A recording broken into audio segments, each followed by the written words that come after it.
Minecraft is a staple of my childhood, and if you're under the age of 30, this statement is probably also true for you. The blocky world of Minecraft certainly looks dramatically different than our own, but its endless support for creativity and exploration make it one of the most immersive gaming experiences you can have. I think that's part of how it has lasted so long and continues to be a core part of pretty much every upcoming generation, but of course there are limits to this immersion. First one you're presented with almost immediately as you begin mining and collecting resources is that you'll realize gravity doesn't really matter here, except for when it does. You see, sometimes the rules of reality do apply and sometimes they don't. What I want to see is where this line is when it comes to fire in the game. Why fire? Well, for those of you who've been watching my channel for a little bit, you'll know that my day job is working in fire reconstruction. I help rebuild fires by capturing measurements and helping write estimates for all of the work needed to put buildings back together. So, I'm not as knowledgeable as a firefighter or fire investigator on the topic, but I have been inside hundreds of different fires, both residential and commercial, and I've seen a lot of burnt buildings. Here's what the inside of my lungs is going to look like in 20 years. I'm also equally qualified because I have played a lot of Minecraft, mostly on the Xbox 360. Apparently they've added a few new things since then, including another kind of fire that I won't really be talking about. I'll do my best though to keep up to date with all of the new things added, but please don't call me a boomer in the comments or tell me to go back to the retirement home. That's hurtful. Where do we even begin though? There's fire in the game. Okay, check. That's just like real life, so far we're batting 1 for 1 and I see no difference between these two things. But not all fire in the game is made the same or acts the same.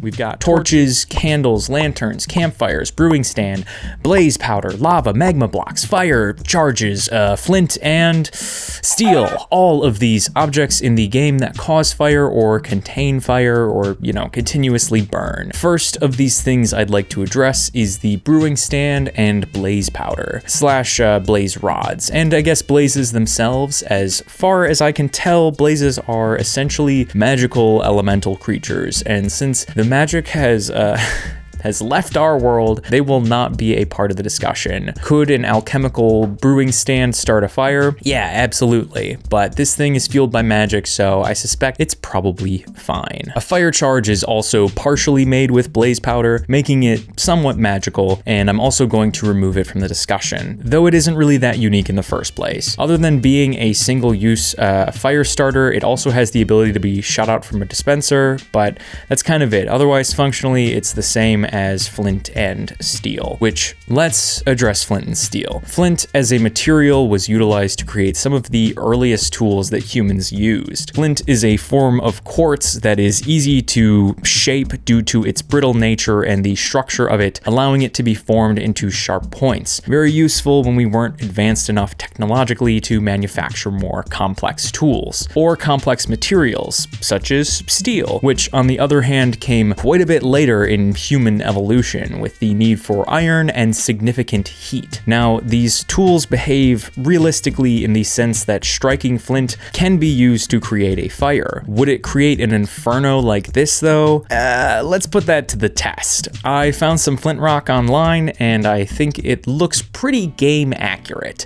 We've also got a piece of steel similar to the game, so I would call this a pretty accurate comparison. Now, I have started a lot of fires before. It's not an admission of guilt, it's just a thing I've done. I'm an avid camper. I do, however, start pretty much all of my fires by using matches or a lighter to get my initial kindling lit. And I've never actually used flint and steel or a ferro rod before, so this is going to be essentially a blind test to see, 1, how easy it is to use, and 2, if you can really set big blazes like this. But I think I already know the answer if I'm being honest. First, to create a fire in the first place though, you're gonna need 3 main components. You need heat, oxygen, and fuel. Here, I'm creating an outdoor fire. Oxygen is all around me. You just need to make sure that enough is in your fire, or getting to your fuel. For fuel, I'm going to be using logs as the main source of fuel and tinder and kindling to help them catch fire. Essentially, when you're building a fire, you're going to start really small, especially when your source of heat, that third component for making a fire, is something so minuscule. If you cheat and use lighter fluid or some form of accelerant, you can kind of skip these smaller portions. But if you're using something like matches or especially flint and steel, you need to start with this smaller tinder and kindling, as you're not going to be working with a lot of heat to begin with. All this really creates is sparks. Tinder is going to be your initial spark catcher.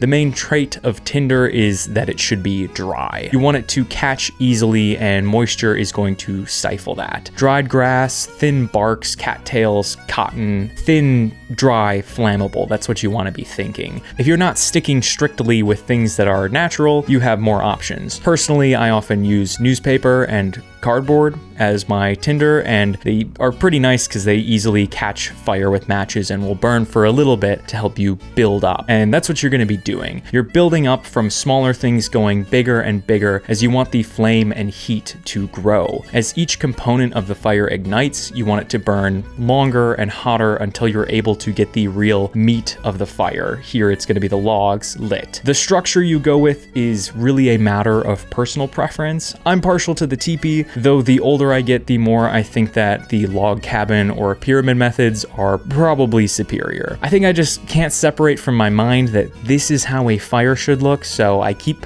building them this way, even though there is a decent chance that when you shift one log, the whole thing is just gonna topple over. The key thing to keep in mind is that your fire is going to rise, as heat tends to do. So little things on the bottom building up to bigger things with the flow for oxygen to get between all of it and keep the flames growing as that heat rises. So I certainly tried to start a fire with flint and steel. Whether or not I was successful, well, I have about an hour of footage to tell you I was not. It actually got to the point where I didn't even realize that my camera had died. I was so in the zone of trying to get these sparks to catch that I just didn't realize that it was dead and not even recording anymore. I was able to get some sparks from striking it together, not a huge amount by any means, but enough that I would think that it would be able to catch something on fire, but I was just having absolutely no luck. I knew that it would be challenging going in, but I honestly didn't entirely expect failure. Truly, it was a lot harder than I thought it would be. Trying to get a spark to catch and maintain with just a flint and steel and like normal kindling is not an easy thing to do. It's not really feasible at all. At one point, I started to question whether or not the kindling that I had made was really even able to catch fire. I was like, okay, maybe it's a little bit damp, or maybe I'm just not using something that's as flammable as I think it is. So I tested it with a lighter and was kind of startled by just how quickly it caught flame. So I was like, okay, clearly it's not that. That's not the issue. Something with how I'm using the flint and steel is the problem. I don't understand what's going on. So I did cave and watch a video to try and figure it out and salvage this.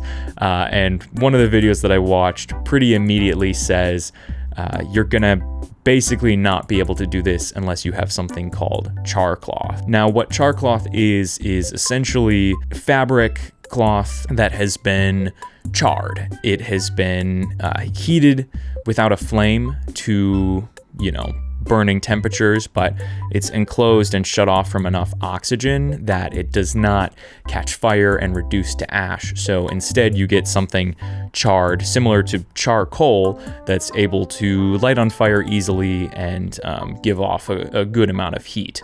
So this material is something that a lot of people use because it can catch those small sparks that you're getting from the flint, and it burns well enough that you're able to then transfer that heat to your kindling and actually build up that fire, move from that lower scale to the higher. But I didn't do any research before I did this because I was going off of the mentality of the game of you just need flint and steel to start a fire. So essentially this experiment was a failure.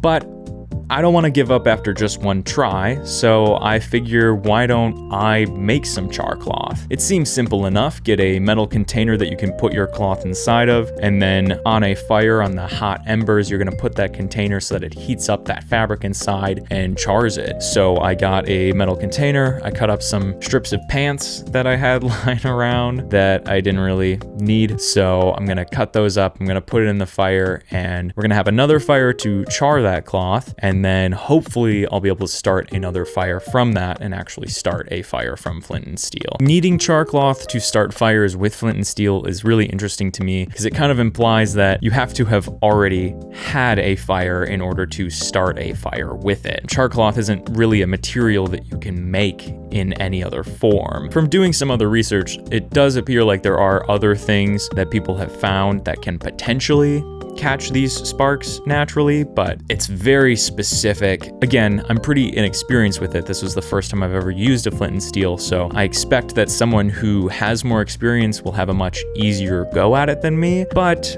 in the world of the game, as soon as you make flint and steel, you're kind of an expert with it, so I was going off of that assumption, and this is also just in good fun. All right, so time to build another fire. Gonna quickly throw this together, get it up, burning nice and warm so that I can put in the container containing these scraps of cloth that are hopefully going to turn into the char cloth. One thing that I did not plan for is that the container lit on fire pretty immediately, which was not something that I saw in any of the videos, but maybe it was the result of having paint on the container, having not used it before. Did get a little bit nervous though that it wasn't gonna turn out and I was just gonna open up the container and see nothing but ash. Thankfully, when I actually took it out of the fire, it was char cloth, at least as far as what I was expecting it to be. This is how it looks, and hopefully it will burn like any other char cloth that I could get. So let's put it to the test. Time to build yet another fire. And for this final one, I want to go completely natural. No paper, no cardboard, nothing refined by humans. I'm just using dried grass, twigs, bark, and logs. That's all I'm gonna use. And hopefully with the flint and steel and the char cloth, I'm actually able to start a fire pretty much like you would in the game. So how did it actually go once I had the char cloth? Well, how about I just let you see for yourself.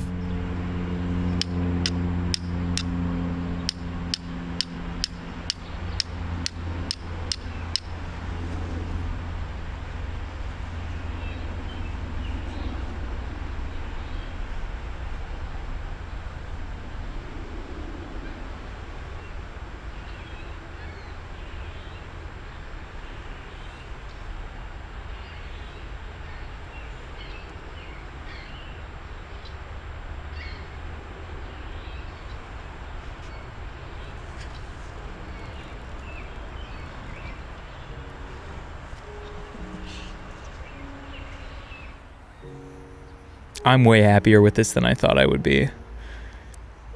It was extremely satisfying to get it to actually work. Once I had the char cloth, the thing you actually need to make flint and steel work, it went up surprisingly easily.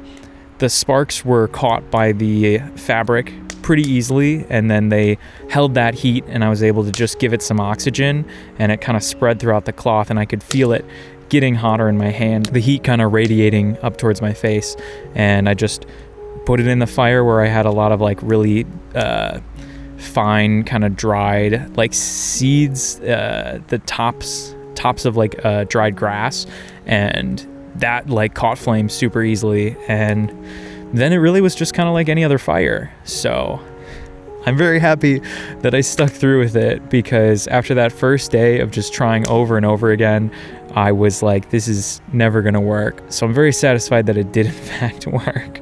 Yeah, and it's even like kind of a windy day today, and it still did a-okay. Whether or not I would make this my go-to fire starting method instead of just doing like matches or a lighter, I don't know. We'll see. I'm sure I'll still do it from time to time, just because it's kind of fun and extremely satisfying. But it definitely did show me that it's a lot harder than it's made out to be, especially by the fact that you literally can't just do it with the flint and steel. You really need the char cloth or something equivalently flammable. It needs to as soon as it gets that spark, kind of go up. Just trying to do it with like regular kindling that you would normally use, you're gonna have a really hard time. But it was still a super fun experiment, very satisfying, and I'm just gonna enjoy my fire. You can keep watching the video though. I'm sure there's probably other stuff that's happening, but I'm just kind of gonna be here for a while. Now, the way that fire ignites in Minecraft does not follow any of this stuff that I just mentioned. Your flint and steel not only are a source of fire, but they create instant ignition, no matter what the surface is. They will instantly ignite any kind of wood or flammable material you strike, and they will keep on burning. Even if you strike non-flammable material, that will at least try to burn for some amount of time, and the fire sustains long enough that you can actually light yourself on fire with it, which is kind of unrealistic, as you can see from the small sparks that are generated from this. But it also wouldn't behave quite like this for the flammable materials either. The way that I see it, there would be essentially a progression between what would be easier to light and what would be harder. Things like leaves or wool would go up in flames relatively easy, like that smaller tinder. Then things like refined wood planks would be a little bit easier to light, with logs being the hardest of the actual flammable material to light, kind of like what I just discussed. This is due to them being more dense than the planks, and we know that from crafting that they are literally 4 times as dense, and realistically there would be more moisture inside of these logs unless they've been drying. Moisture would affect whether or not something lights on fire or burns or sustains burning. If you have firewood that you leave out in the rain, it isn't going to burn as effectively, as the water inside of it is going to prevent it from getting up to and maintaining an adequate temperature. As the water heats up, it's going to turn into steam and make some of that heat leave the logs. So until that liquid is kind of all gone from the logs, you're going to have a hard time creating any sort of effective fire. Now, there is no saturation in Minecraft, because that would kind of be ridiculous. And as far as I can tell, there aren't any mods really that implement wood saturation or rotting, as it would probably be a really huge pain and make the game not that fun in the first place. The pain would be that it's constantly going to be destroying everything you build, your house, anything you craft, and most people probably don't want that to happen. Houses are already a bit vulnerable due to the likes of creepers or an errant fire, and there's a lot of ways that you can bring fire into your house in the game, and all of the early game methods of illumination are based off of fire. It's almost like that's kind of one of the only ways light is naturally generated. Pretty much light generated from fire, electricity, or some form of chemical reaction like bioluminescence. That's kind of all we've got going for us. The first fire you will probably have inside your home is from torches. These are huge fire hazards. Mounting a flaming torch on your wooden walls would most definitely set the place on fire, unless it's secured in a very particular fashion. If there's wood directly above it, the flames are going to catch that on fire pretty quickly, at least if we're talking realistically. Obviously, not in the game. A better method to use would be candles or lanterns. Candles have a significantly smaller flame and are radiating a lot less heat because of that. Lanterns have an enclosure, meaning you don't have an open flame that could risk something ending up in the flame and catching fire. Also, the cage, little house that the flame is enclosed in is most likely designed to help dissipate the heat into the air so that they're not just concentrating that heat to a dangerous temperature. Candles and lanterns are also most likely to be what people would actually use in their homes pre-electricity. Also, depending on when in time you're looking, you may find a hearth with a fireplace in it. Fireplaces are always something that I personally wanted in my Minecraft houses because I just find them very comforting. Nowadays, if you're making a fireplace, you would probably use a campfire. Maybe not though. Campfires are a really convenient game item. That makes no real logical sense. If you want fire that isn't actually going to burn your house down or light anything on fire, you should use a campfire. Campfires are kind of magical in the sense that despite having a very large open flame, they just don't do anything. Nothing around them is going to catch fire, it's not going to spread, and they also will never run out of fuel. You can extinguish them by using water or a shovel, completely unrealistic. But if you're really into the building aspect of Minecraft, these things are a godsend and definitely a good addition to the game. You can also, I guess, cook meat on them, but that's not really important to this discussion. Your alternative fire situation, and what I grew up doing, is to use a piece of netherrack and kind of bury it or hide it behind other blocks and then light that on fire. These blocks will never extinguish on their own, and if I end up getting damned to heck after I die, I'll leave a comment on this video telling you about whether or not they compare to the real thing. As it stands right now, I just don't know. The downside, of course, to netherrack is that it is an active flame, and it will ignite things around it. We finally found some real fire in the game. The way that netherrack causes fire is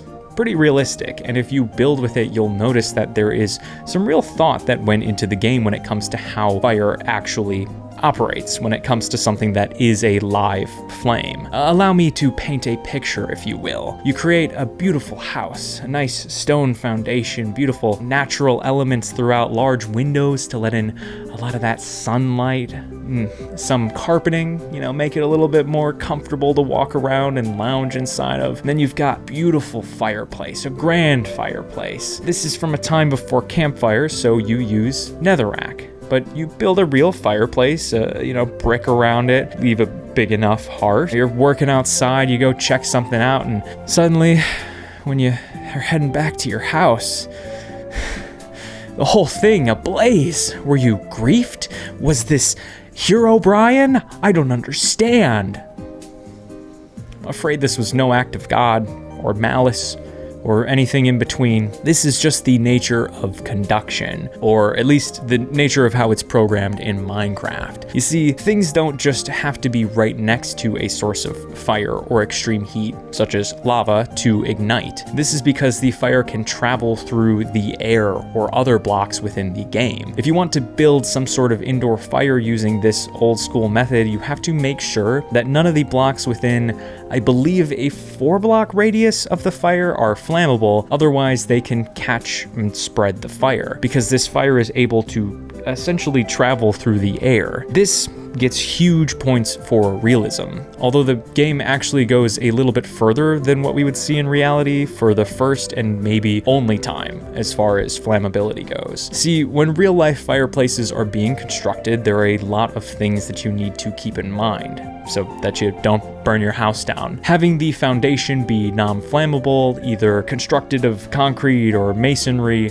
something that's not going to catch fire, pretty important. You also need the firebox to be constructed properly and sufficiently thick enough. You also need to make sure you don't have anything too flammable close to it after its construction. A key part of this is ensuring that the framing is not coming too close to the fireplace, because they will get hot and heat travels through things. This is kind of like, I think, like the core tenet of how our universe works. We as people are always radiating heat. That's why hugs are so nice. Think about how warm a controller can get when your sweaty friend hands it to you. Hot hands, you're using it, and then the heat is being absorbed into the thing being held, and then, you're holding it and you're like, ugh, this is gross.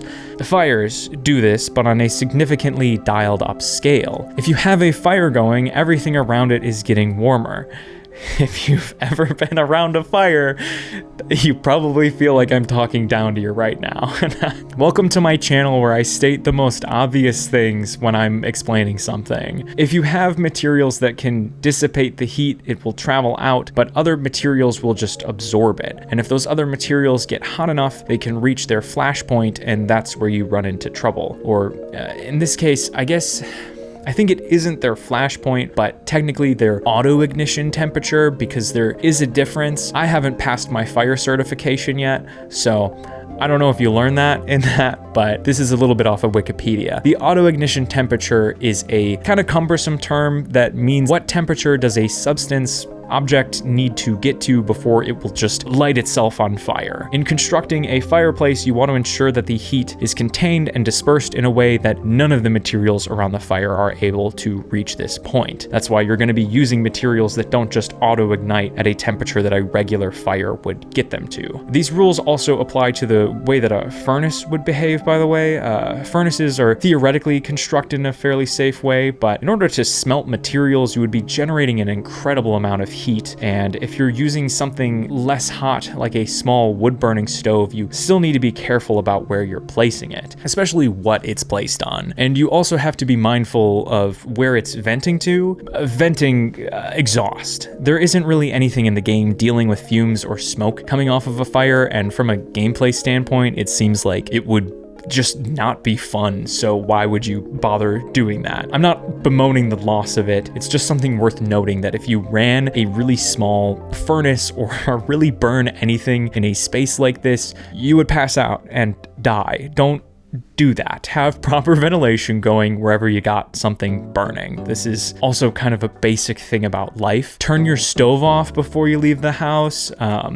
Other good things, wear a seatbelt in the car as long as I'm just like checking off boxes. If you happen to be a small child that got sat in front of the TV and I'm your parent right now. Another important thing to note here is that not everything conducts heat the same way. There is a way to measure this using watts per meter Kelvin, and comparing these numbers you can see that metal is far more conductive than wood, for instance, but thermal conductivity across metals is not all the same. Silver is more conductive than copper, which is more conductive than iron or steel. Interestingly enough, diamond is far more conductive than all of these materials. But what does this mean for you? Well, if you were to have a source of fire surrounded by copper, it would conduct heat a lot quicker than if it were surrounded by something not as thermally conductive. The heat travels into the material faster and more efficiently, which can be a pro and a con. It's going to get hotter, but also heat transfers faster, so that's why you would use copper in like a heat sink or something like that, because the heat moves into it fast, but it's also able to move away from it fast. If you used, say, diamond in the enclosure, heat could end up traveling far further away, or it could end up getting incredibly hot. And while diamond's auto-ignition temperature is incredibly high, you wouldn't have to worry about it catching fire. The real concern would be it carrying heat further away, or it transferring it to something that would actually start a fire. Speaking of this, there is one sort of mystery material that I want to address,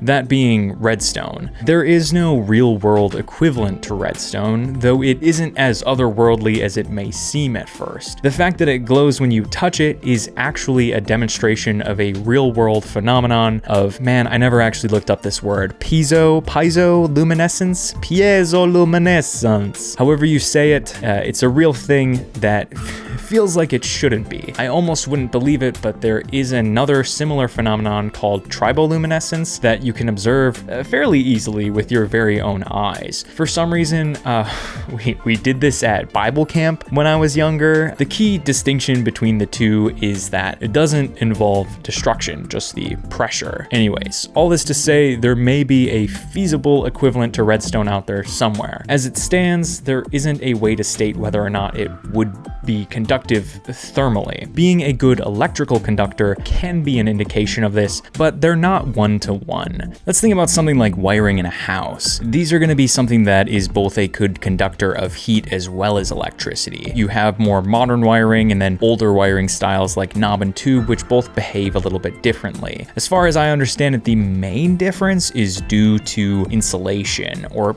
how the wires are insulated. In my experience, knob and tube is often regarded as a fire hazard, though I believe this is due to the nature of that insulation around the wire aging and risking more errant connections that could start a fire. So redstone could theoretically be something that is a danger in transferring heat from fires or other heat sources around the house, but there are other things that are highly conductive of electricity that aren't conductive of heat, so I don't really think that there's a way to conclusively say one way or another if this would be the case. What other concerns might we have in the game though? Minecraft has weather like real life, and in thunderstorms things can get struck by lightning. If this happens to your house and strikes a flammable block, it can start a fire. Wow, it's just like real life. I see no difference here. In the insurance business, they call this an act of God. In a real life lightning situation, you can end up unfortunately having your home entirely burned down, but it can also start fires in some pretty crazy ways. I've been in houses before where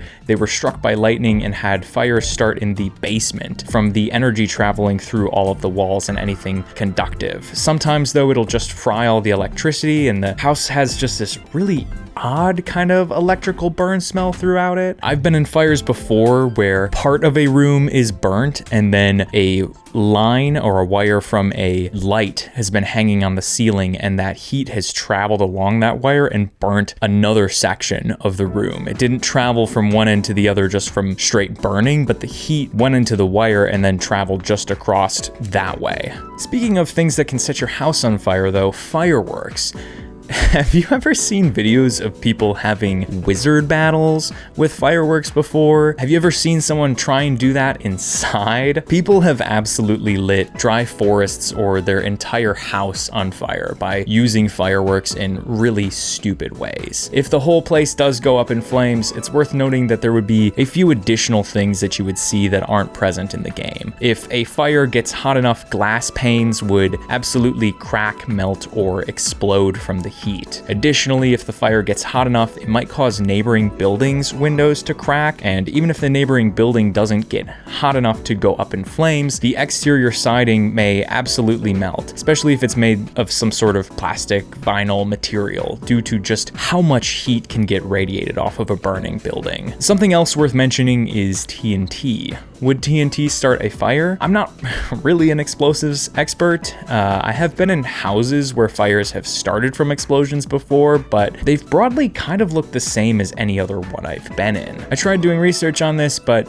struggled really hard to find information, and it probably wasn't worth the amount of times I Googled, does dynamite create fire? My understanding is that when dynamite explodes, it creates a large amount of force from hot, rapidly expanding gas. It doesn't make a fireball, so it wouldn't ignite things unless there were objects around that could be auto-ignited by the quick release of heat and force from the dynamite. Feel free to sound off if someone knows more about chemistry than me in the comments though. As it stands, I'm gonna say that dynamite in the game is fine.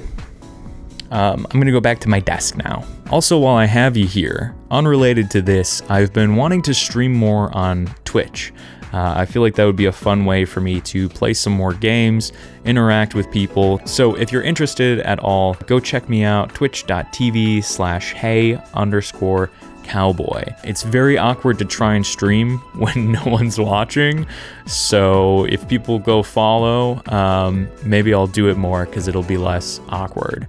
And you know what? I'm actually going to stream this upcoming weekend. It's a 3-day weekend, so either Saturday, Sunday, or Monday, one of those days I'm gonna stream for a couple hours, but I'm not gonna tell you which. I'm not gonna tell you which day, so if you're interested at all, go follow me so that you can know when I'm live.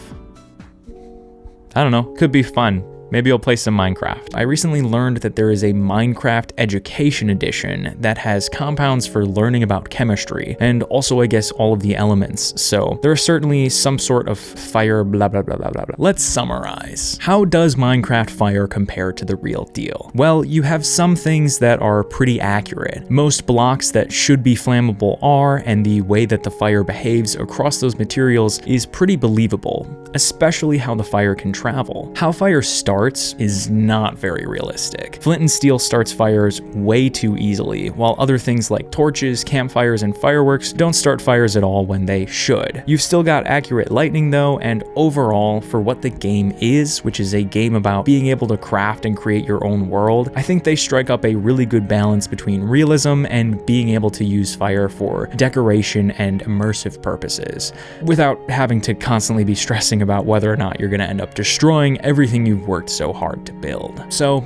yeah, that's that. Thanks for listening to me rant about fire and things burning for a while. There are still a lot of other things that I would like to talk about in relation to fire, such as the role of cause and origin in fire investigations, and what these things are. I'll give you a hint. They are not sooty spiderwebs. If you're interested in learning more about buildings in general, check out some of my other videos analyzing video game housing, and if you want to hear me talk about buildings or fire in games, let me know. Let me know what you're interested in. I love seeing people's suggestions, and I appreciate all of the comments.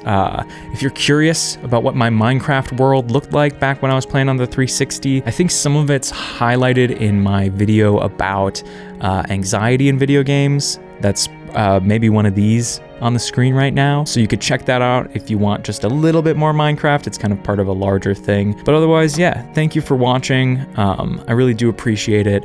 And I hope everyone's having a good spring so far. Don't forget to get outside and careful around the grill. Am I right? All right, I'll see you in the next one. You take care. The game's very unrealistic, but that's okay. The game's fun. This is fun. Life is good.